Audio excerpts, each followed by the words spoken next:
friends! So in today's video I want to talk about Stella Rae's Why I'm No Longer Vegan video, and I want to address some of the truly horrific advice that she gave her viewers in that video. And I also want to talk about my own reasons for why I'm still vegan after 5 years and why I will continue to be vegan for the rest of my life. I may come off as mean. Sometimes people call me mean for responding to these ex-vegans. I'm allowed to have an opinion on the stuff that she puts out there publicly on the internet. I'm allowed to think that her opinions are bad. A few people comment, you know, you're so judgmental, tofu goddess. Hello, my name is Leanna, for those of you who don't know.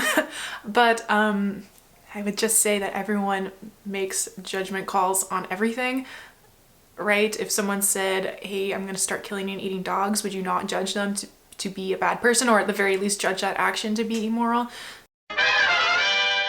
So in Stella Rae's video, she talks about why she's no longer vegan. And frankly, I don't really have the patience to just talk about her reasoning for not being vegan in depth.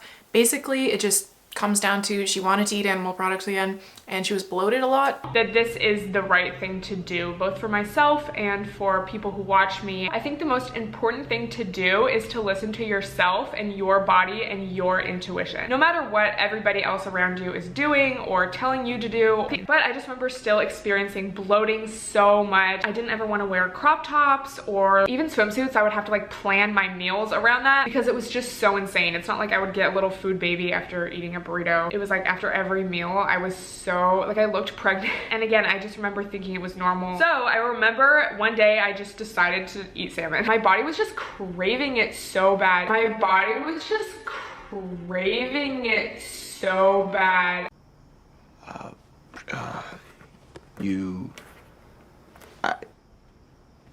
Who cares? Sorry. The overall message of that video in terms of like why she's no longer vegan can basically be summarized as, if you're bloated, then what's even the point in living? That's not verbatim, she didn't actually say that, but you can summarize it that way, okay? Like, it was so superficial and just, it's so obvious that she didn't actually care about the animals whatsoever. Go watch it for yourself if you don't believe me. She also talks a lot about listening to your body in terms of health and just doing what feels right for you. I have two things to say about that. A lot of people seem to mystify the body and see it as this all-knowing entity that you just only need to listen to and it will tell you how to cure all your ailments. So Stella Rae just said she was listening to her body and it told her to eat animal products again. Listen, people, I'm not saying that if you're in pain that doesn't mean something. Like, if something feels very wrong in your body, you're in pain or whatever, yes, listen to your body in that sense and then go see a doctor and the doctor will tell you how to heal. Your body isn't an all-knowing thing. It doesn't know what it needs to heal itself. Your body, like, people talk about their bodies as if it's like a separate conscious being. No, it's just the vehicle, the physical underpinnings that give rise to your consciousness. It doesn't have its own conscious self. Stella Rae didn't even go see a doctor or a dietitian or literally anyone before she went back to eating animal products. She just listened to her body and everything was all better as soon as she started eating fish and eggs again. I really hope you can't hear my dog barking right now.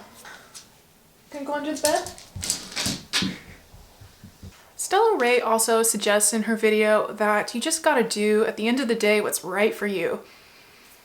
I'm gonna just say this. A, that is a very egotistical way to view the world. What if what was right for me and felt good for me meant killing and eating other people? Clearly, we would reject that and say that is the wrong thing to do. Stella Rae, I guess, when she said that blanket statement, didn't consider that you could justify any kind of atrocities using this line of reasoning, so that was weird. But also, people are really bad at knowing what's right for them. You know, philosophers have talked for eons on what it means to be happy and how we ought to conduct ourselves. So I really don't like this idea, especially her telling her young viewers that they only need look internally, just using a priori reasoning that they can figure out how they ought to conduct themselves and they can figure out what makes them happy. I think for most people, it's very useful to actually look out into the world and talk to other people and hear what they have to say. Actually look and observe your surroundings and see what makes people happy. Maybe read a book, listen to a podcast, right? Whatever.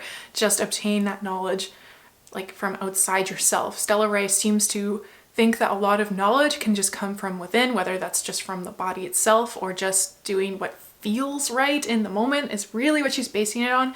And you know, in the moment, you can have a simple pleasure that brings you happiness. Like, why is this so hard to think of? Like, am I a robot? Like, do I not know what makes people happy? Eating junk food, or going to see a movie, or having a fun, new, exciting relationship, or whatever, okay? There's a lot of cheap thrills out there that will bring you happiness right away. So if you're just basing what is happiness off how you feel in the moment, then you might accept that just a lifetime of cheap thrills is what makes you happy. I would propose that there's more to long-term happiness, especially, than just a bunch of cheap thrills.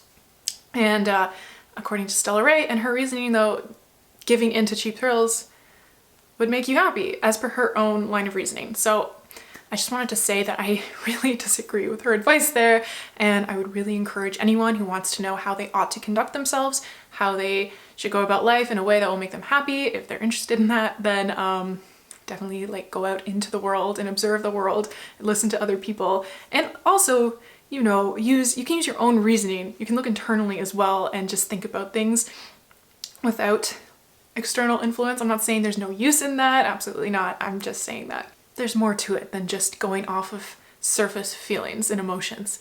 I would also say that there's more to life than being happy, that life isn't actually about achieving maximum levels of happiness. And that kind of segues me into the reasons for why I'm vegan. I am first and foremost vegan for the animals. I want to make that very clear. I am not vegan to be happy. I would even go as far as to say that if you want to be happy and that's all you care about in this life, then don't go vegan. Because you know, there's going to be times when veganism is really easy, especially when you build the habits of like learning how to cook, where to find vegan food, etc., etc. It's really easy, you don't really have to think about it. But there are times when it is an inconvenience. It is a time when it will really make you suffer, either in superficial or profound ways. You know, when I first went vegan, I was very lonely for that first year. I didn't know any other vegans really. My mom was transitioning to veganism, so I guess I had her as an outlet. But man, it was rough. It was really rough. I didn't know anyone, and I felt really lonely a lot of the time. If I had not been vegan, I would have been a lot happier. And that's just a fact. But that doesn't mean you shouldn't do it. It is about the kind of person that you want to be. And I've talked about this before on my channel. I think, I don't know which video it was, but I was talking about how there's a reason why you never cheat on your vegan diet, why you would never consider cheating on your vegan diet.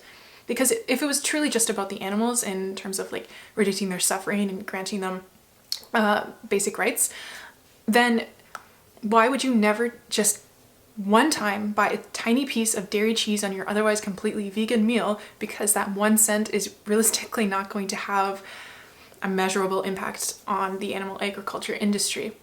And I would imagine that the reason for most people is just a matter of principle. They just don't want to contribute even 1 cent to those industries because it reflects on the type of person that they are. If you're interested in being a good person, and I think we can all admit that we have a personal interest in what kind of person we are, this is what ex-vegans are missing, just based off of the way they talk. It's all about me, me, me, me, me, in terms of like my happiness and my well-being. But it's never about, okay, what kind of person do I want to be? I think a lot of these ex-vegans, they really promoted this message of like seeking happiness above all else, when it was making them less happy than they could have been if they weren't vegan. That's when they just abandoned ship. They no longer care. Whereas I think vegans who are really in it for the animals understand that there's more to life than just own personal happiness, and that sometimes the suffering is worth it and it makes you a better person. So if Stella Rae were watching this, I would just say, you know, maybe you're right. Maybe eating a non-vegan diet will make you happier, but is it worth it? It's a real question everyone has to ask themselves. So that's all I have to say about that. Thank you so much for watching. Feel free to subscribe if you haven't already. I am going to be posting videos every Thursday. Like this video if you don't mind, and also if you don't mind, please leave your comments down below. I always enjoy reading them. It really makes my day. And oh yeah, So many things I'm asking you guys to do. I always seem to forget something. Also, please go follow my socials if you're interested in that. I'm pretty active on Twitter and Instagram. And okay, my sign off is done. I'll see you in the next one.